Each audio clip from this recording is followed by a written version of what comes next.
See if it actually wants to. Hey, look at that. Recording has actually taken hold on the first try this week. Welcome, everybody. How's everybody doing today? Welcome to the most must-see fantasy football ramble that happens in our office at 1:30 on a Friday. Can't beat it. Nobody out there better than ours. Last video got a whole whopping like 3 views, so keep it up, guys. Thank you. 3 people saw an amazing show. Yes. Yes, they did. One of them was me. I obviously have to rewatch myself because, I'm a narcissist. So, no, not really. I'm not. I just want to make sure that it's not terrible video and quality is okay. So, yeah, that's what that happens. But welcome everybody. Introductions, I guess. Yeah. I'm Tony. Tony S. Burgess. The S.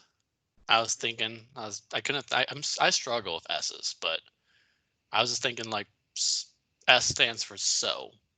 So who wins the AFC East this year? That's my question. Okay, and that's a little forecast as to what we're getting into. I guess we'll just jump into it real quick. I am Garrett M. La Laguna. The M stands for Mancy. Mancy? M as in Mancy. Okay. Cool. So, yeah, we're looking at the AFC East this week, and man, this was a division of just one team for, 20 years? Yeah, essentially, yeah, since 2000, about. Yeah. Now it's kind of up in the air. Let's see what can happen. I mean, there's obviously one definitive terrible team still there. Well, I guess 2. But we'll see how the other 2 teams do because, man, let me tell you, I feel this could be a close division this year, but it's going to be close for all the wrong reasons. It's not going to be like everybody's going to be over 500. No. I think everybody's going to struggle to get to 500 because, I mean, you look at some of the improvements teams have made, like Cam Newton, which we will talk about here soon. But I mean, he comes from an area where there's not terribly much cold weather.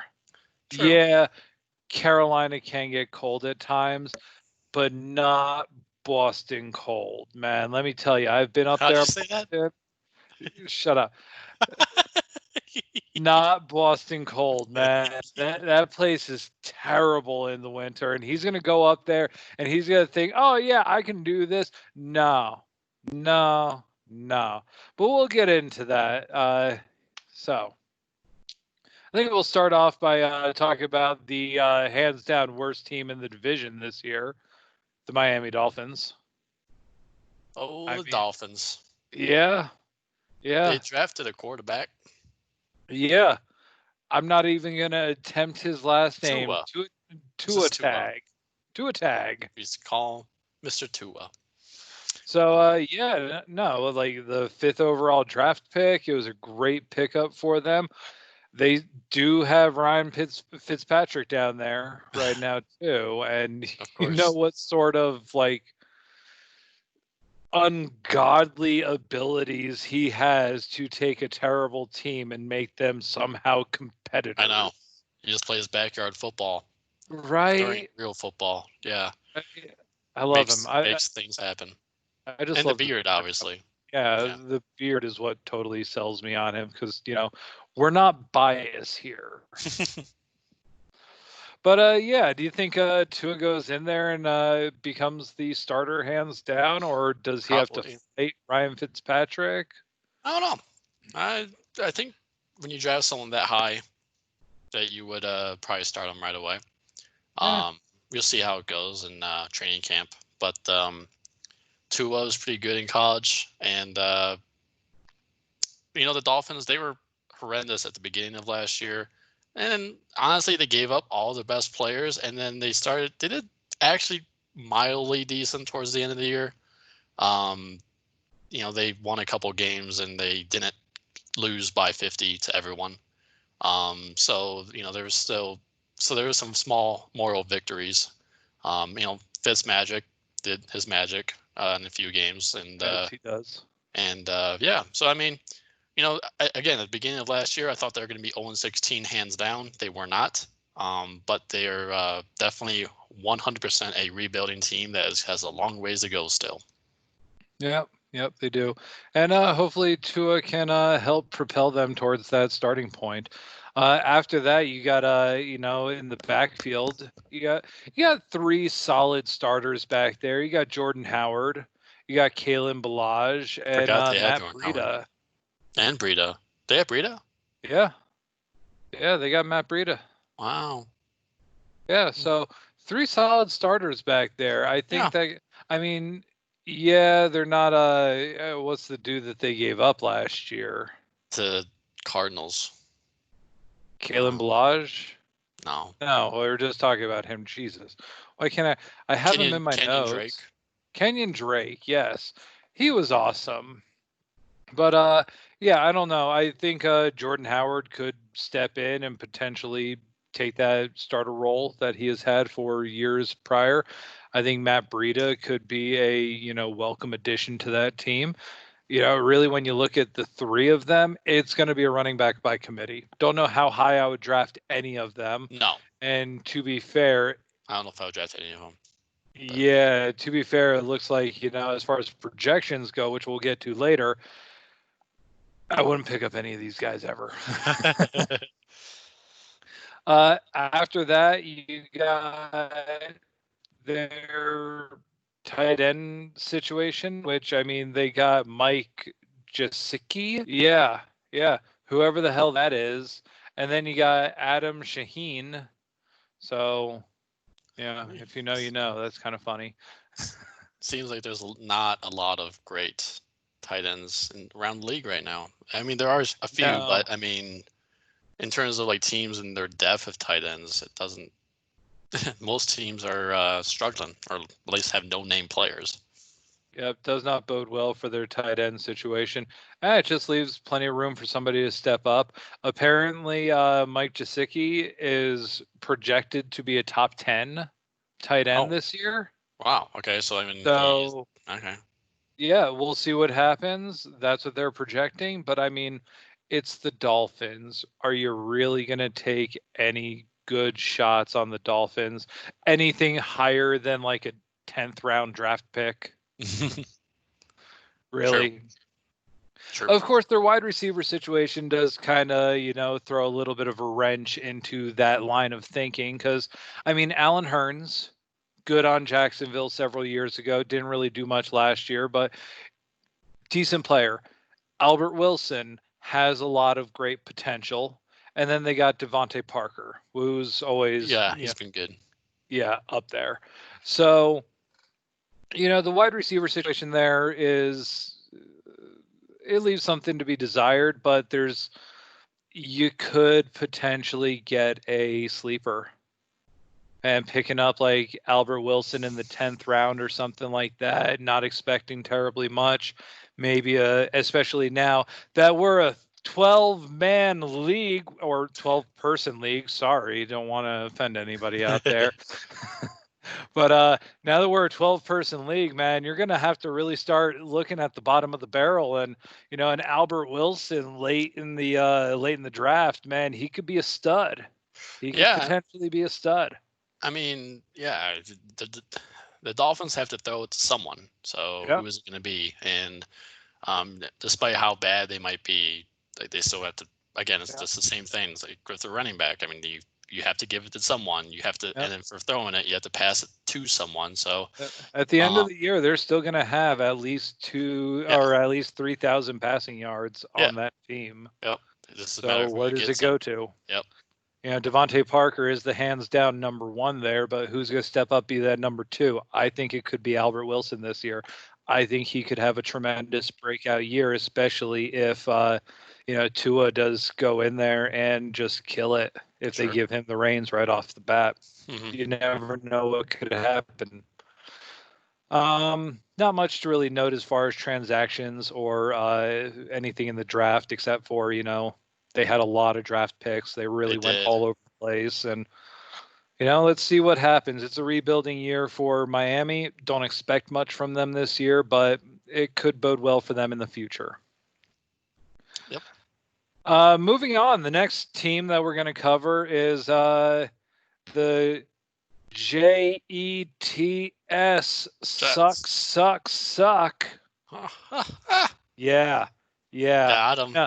Back in the day, here's a little side story for you guys. Back in the day when I worked in the Big Apple Circus out of New York, one of the head guys around, he was a huge Jets fan, had season tickets to the Jets.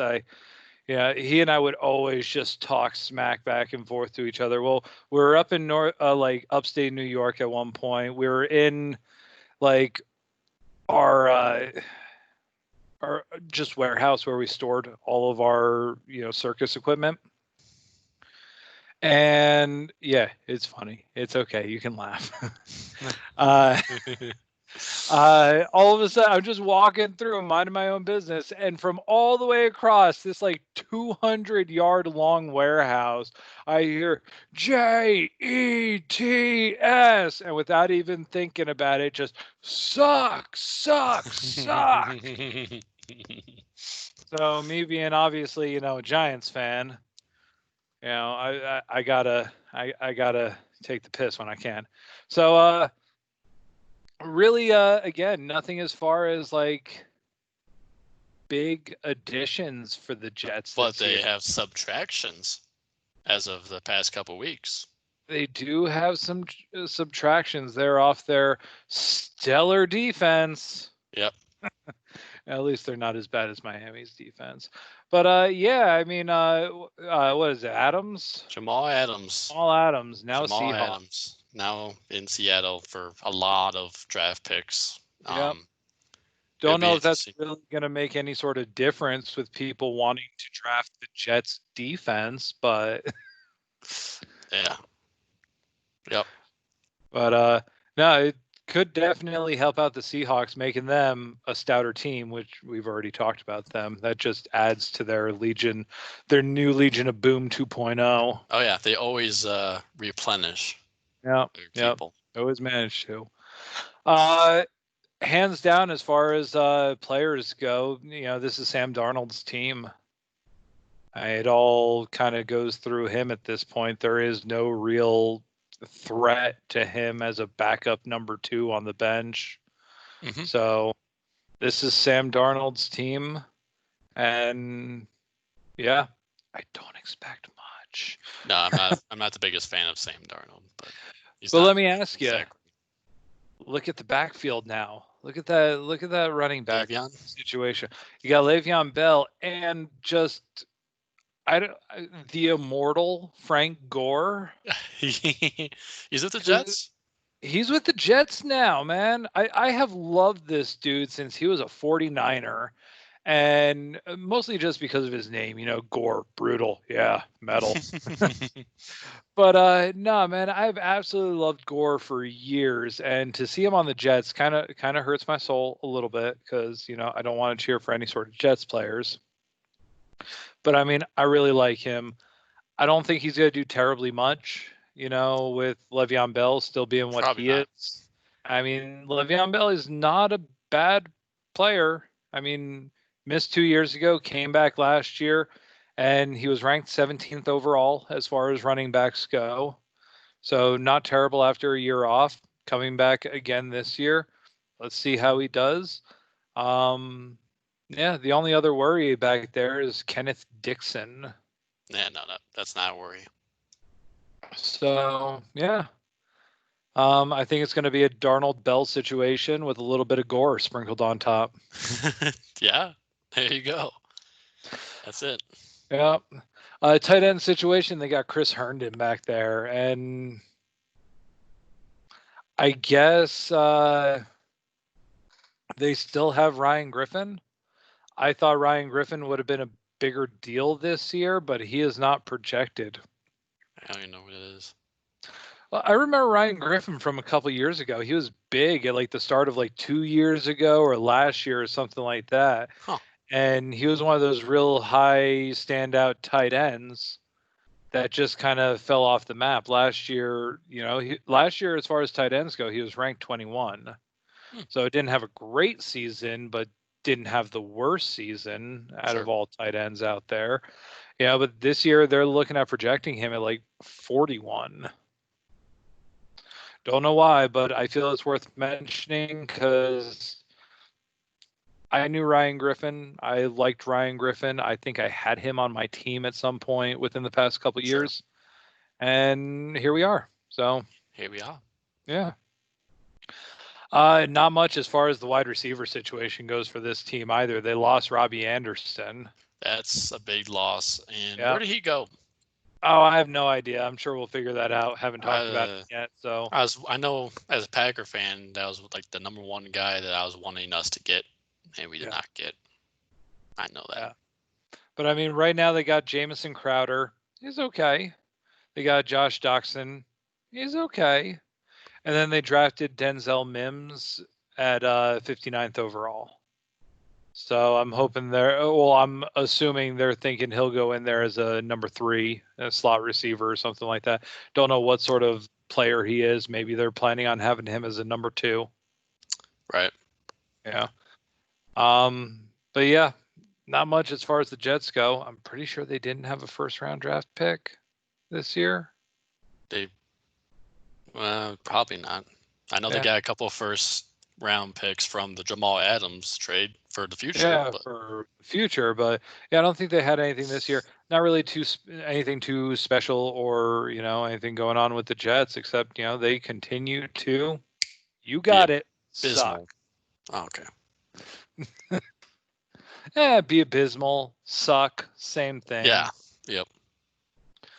So then you got the team that I think is going to come in second in this division this year. I think there is a hands down number 1 team. I don't think there's a hands down number 1. Okay, not hands down number 1 team. I think there is I believe them to be a solid number 1 team, but these guys are going to be definitely competitors for that number 2 spot.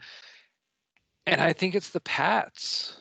I think the Patriots are going to be a number 2. I don't think they're going to win the division this year. I think it's going to be the Bills because when you look at who they lost Gronk. Well, obviously they lost Gronk 2 years ago, but officially they have lost him and sent him to the Tampa Bay Buccaneers to be with TB12, Mr. Tom Brady himself. Yep. They got Cam Newton. That's a pretty good replacement.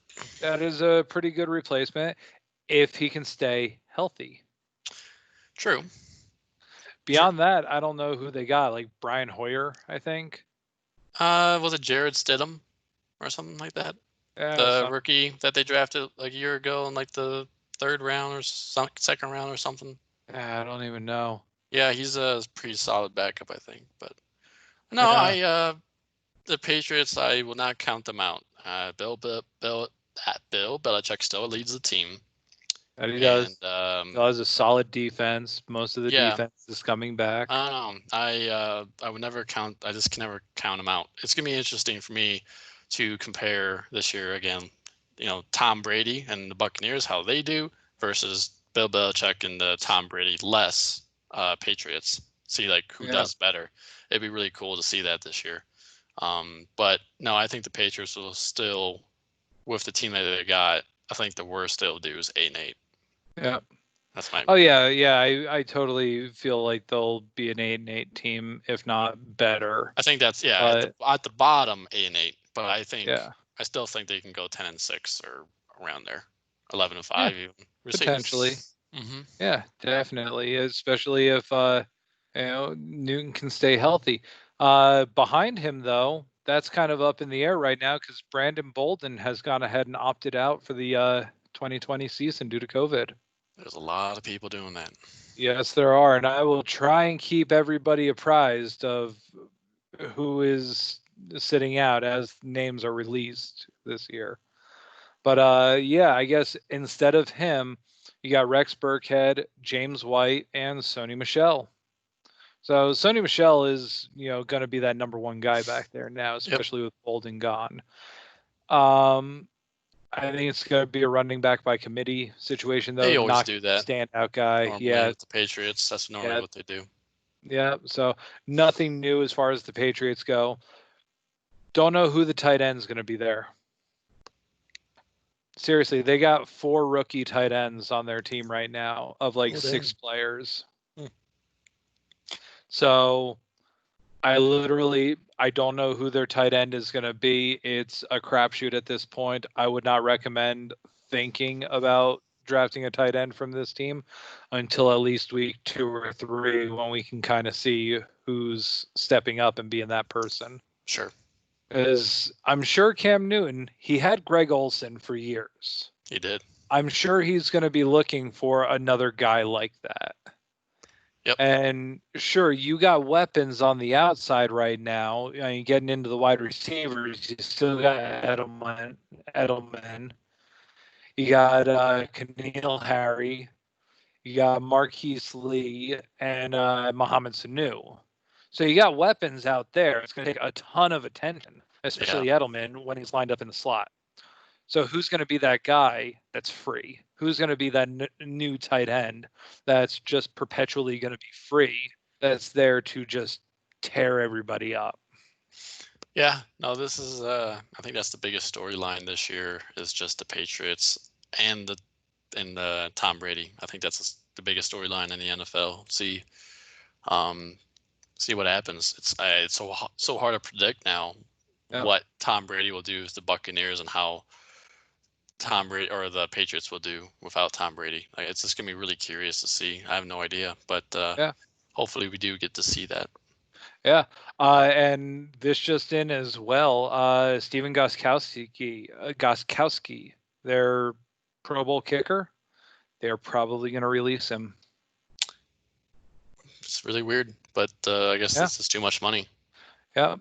Do want to point out this little fun fact for players from last year, because I'm sure we all just absolutely hate this fact. Dave Davidson last year had the Patriots defense on his team. Yes. The Patriots defense accrued 224 points by the time last fantasy football season was over. That puts them equivalent to a 20th ranked quarterback. Okay. An 11th ranked running back. The wide receiver 2. Number 2. Best tight end, better than all tight ends, better than all kickers, which that's, that's easy to accomplish. But I mean, more points than any wide receivers with the exception of Michael Thomas. That's pretty more crazy. Points than every running back in the league except for like 10. The top 10 running backs of the league only had more. Like, geez, they had more points than Daniel Jones. And I'm touting him as being like a guy that really could come on last year. They had more points than Daniel Jones last year, man. Defense. Yeah, so let's talk about defense. Let's talk about defenses real quick. All right, moving on with my pick at least, and the NFL's pick too, because once again we're not biased. The pick for the number 1 team in this division is probably going to be the Bills. They brought in Stephon Diggs. Good acquisition there. They really didn't lose anybody. They really didn't gain too much else besides Diggs. Josh Allen, he's really starting to come into his own. He started tearing it up last year towards the end of the season. He was the top quarterback of this division last year. That's still in this division, I guess. Obviously, because I don't know what Tom Brady did, because we'll talk about him when we get to the Tampa Bay. But as far as every quarterback that is still in this division, he was the top-ranked quarterback in this division last year at number 8. He was a top 10 quarterback. So, and then your running back situation, you got Devin Singletary, who I absolutely loved last year. I had him on my team. He could have done better as far as Singletary went. He was a 28th ranked running back overall. Sure. So the Patriots defense overall got more points than him. Not bitter. It's okay. All right. It's okay. It's not going to happen again. He's No, not going to no. be. I'm going to get the Patriots defense, or somebody else is going to get the Patriots defense, but not Yeah, I Dave. want to say he didn't even have them first. Like, I want to say, like, Yeah, I think some he picked them up dropped or them. something. Yeah, I think Yeah, the Folia dropped them or something. I Someone want to did. say I had them for a week or two and dropped them ultimately That would last year. be really disappointing to hear. That would be. Let's talk about the goddamn defenses. No, you got Singletary, you got TJ Yeldon back there in the backfield, who's great in Jacksonville as well. Singletary, young, stud. He's going to be, ball catcher. He's going to be in there constantly. He's hands down the number one running back for this team and somebody that I personally would highly recommend. I think he's going to be killer this year and has the potential to be a top 10. Probably would have been top 15 last year if he did not get injured. Sure.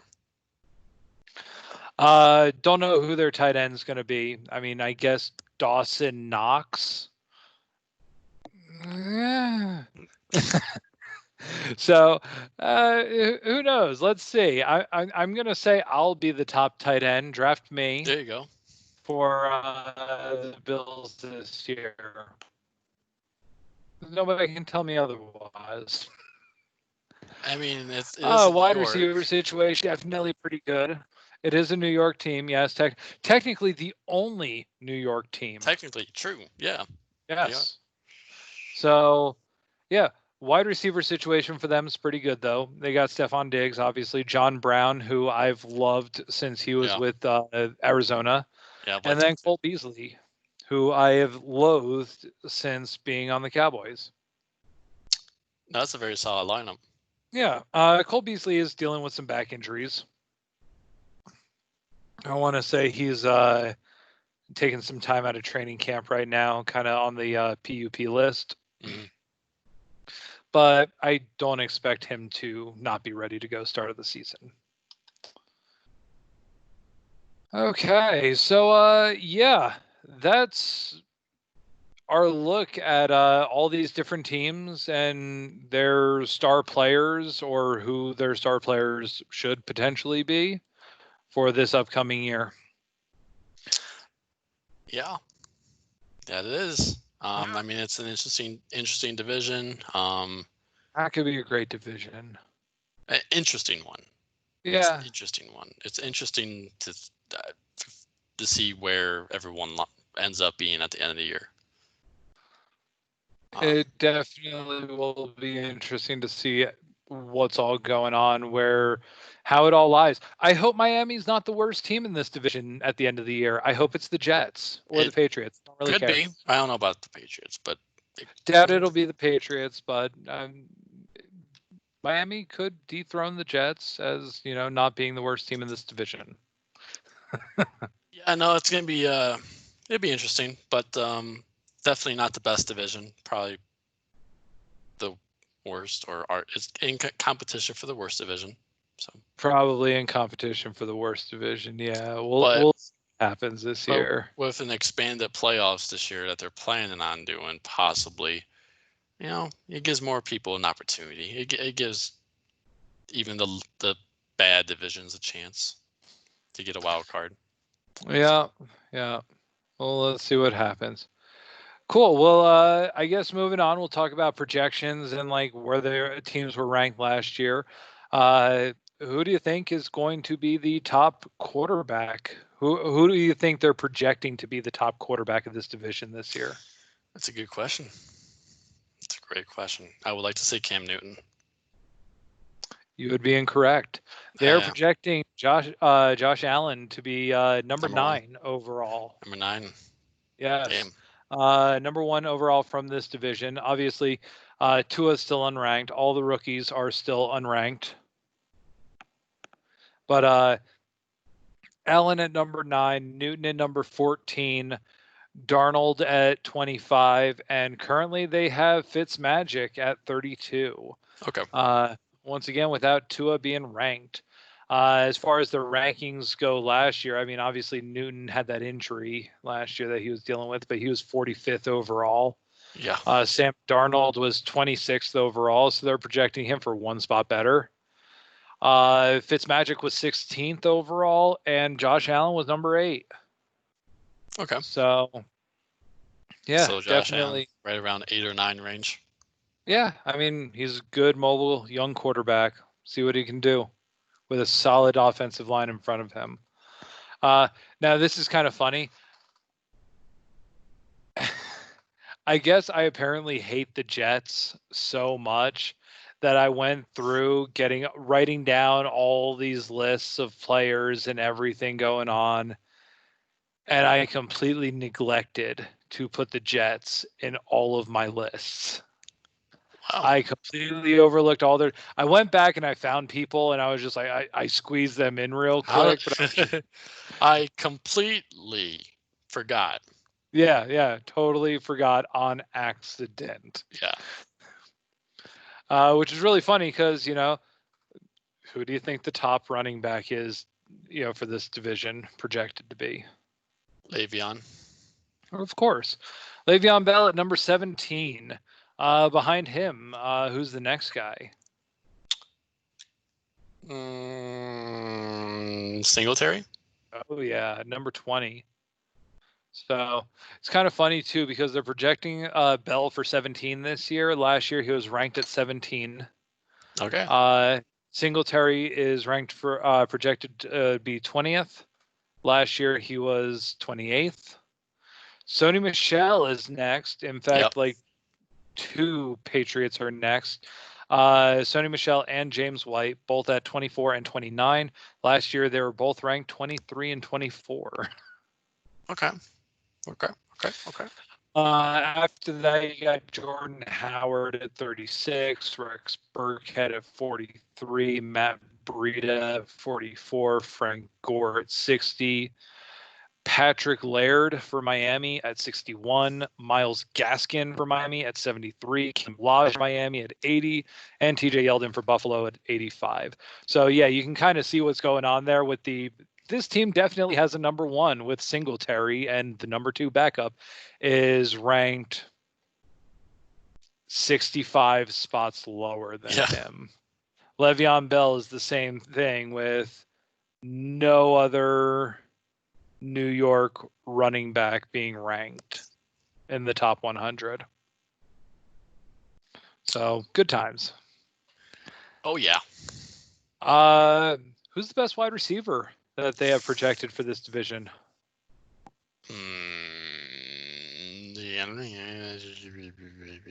Julian Edelman.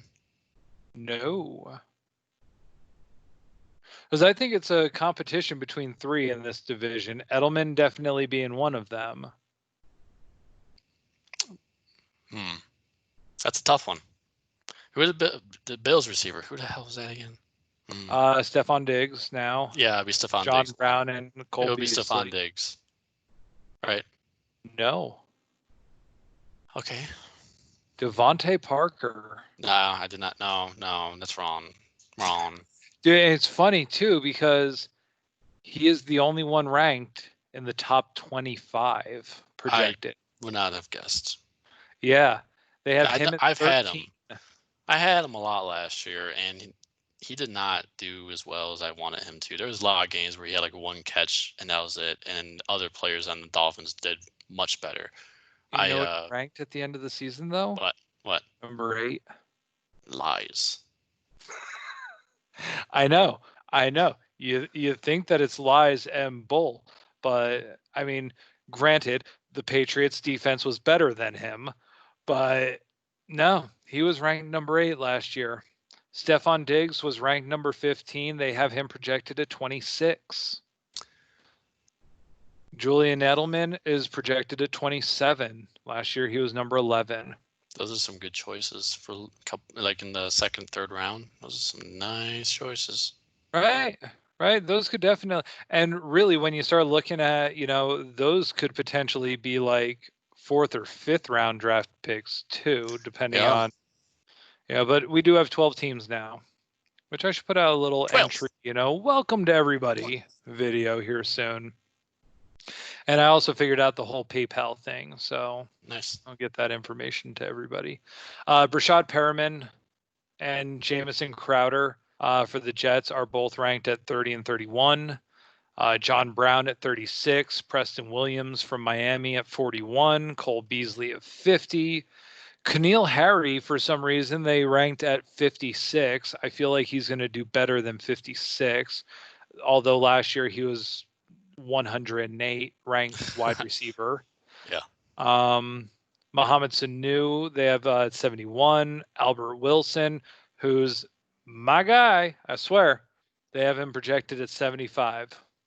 I think he's going to be undrafted. I think he's going to be a bargain deal after Undrafted, and even he in is a going to 12-man be league.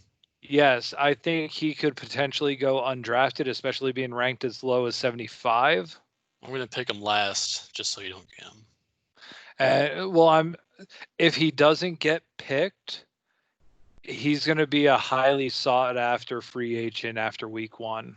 I'll put money on that right now. I'll put money on that right now. All right, let's do it. $100. Lay it down. I'm not going to put $100 on it. I'll put like, here's a quarter. I got a quarter. Scared money don't make money. Man. Hey, I don't lose money either.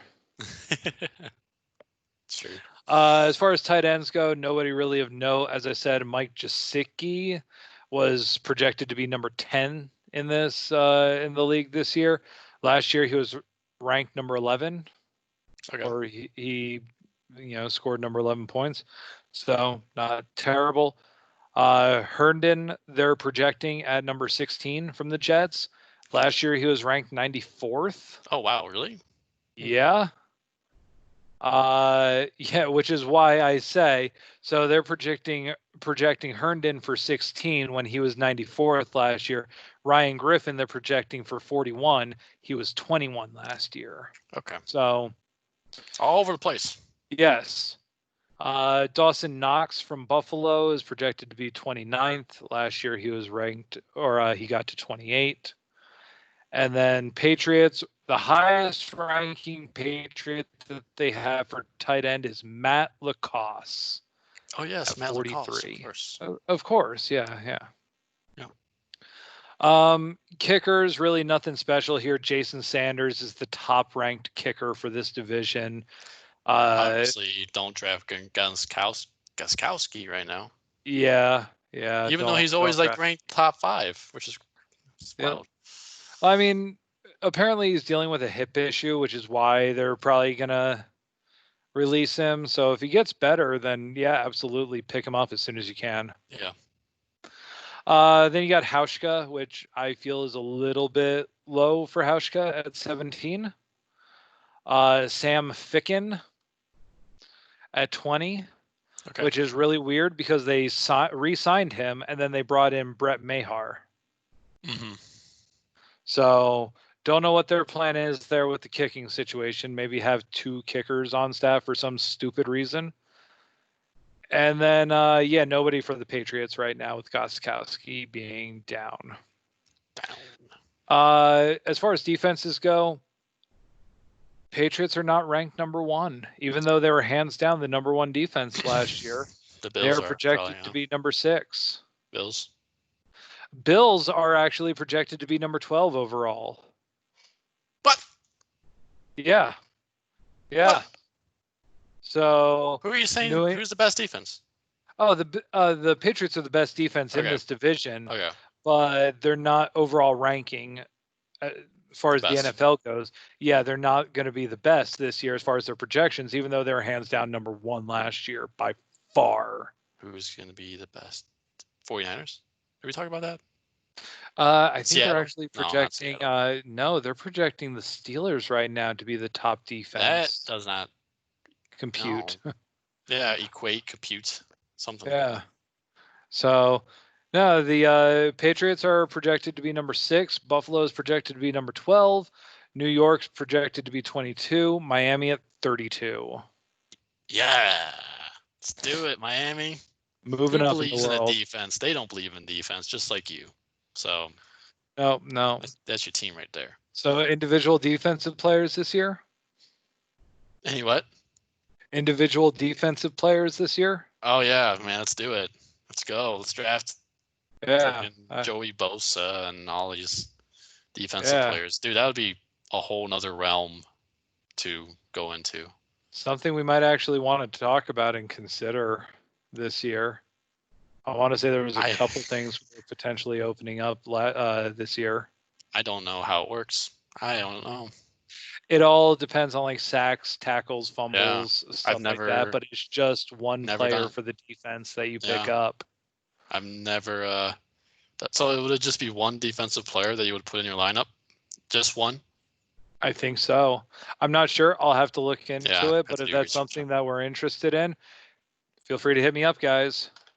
Otherwise, I think that's basically it. We're at the end of our time. I'll probably do another little video over the weekend welcoming everybody to the league and kind of just laying out some stuff for us.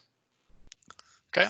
Yeah, just rule ideas, stuff like that. Just a little me thing, I think. So check your inbox on Monday when you get in. Otherwise, like, share, subscribe, do that whole thing. The Twisted Viking. Yep. Everybody raise the roof. Yep, we can do that. And as I always say, like, share, and subscribe. Don't care where, just do it somewhere. If it's here, cool. If not, cool. That's fine. At least you're helping somebody else out. That's all that matters. Help people out in this day and age, man, because everybody needs all the help we can get. It's true. Seriously. Terrible out there. Terrible. So, that being said, for my co-host, Mr. Tony S. Burgess, the S stands for? It sickens me that you think the Patriots are going to be number 2 this year. That's it. Okay. And I am Garrett M. La Laguna, and I'll be honest, I forgot what the M stands for at the end of this. My baloney has a first name. It's OSCAR. No, that wasn't it. I don't know. I don't care. I'm rolling with it. I'm Garrett M. La Laguna. The M stands for My Baloney has a first name. It's OSCAR. And that's it for us this week in the AFC East. We're halfway through the league. We're, oh my God, almost like 5 weeks out from the draft at this point. So get on it, people. Get on it. Get on it. Start getting things prepared, because I am. I know you I'm going to win this year. I'm going to crush you all. I'm not. Saying you're going to get this? Oh, God. This guy? You want this? Come get it. Yeah, it's hefty. You got to make me sad.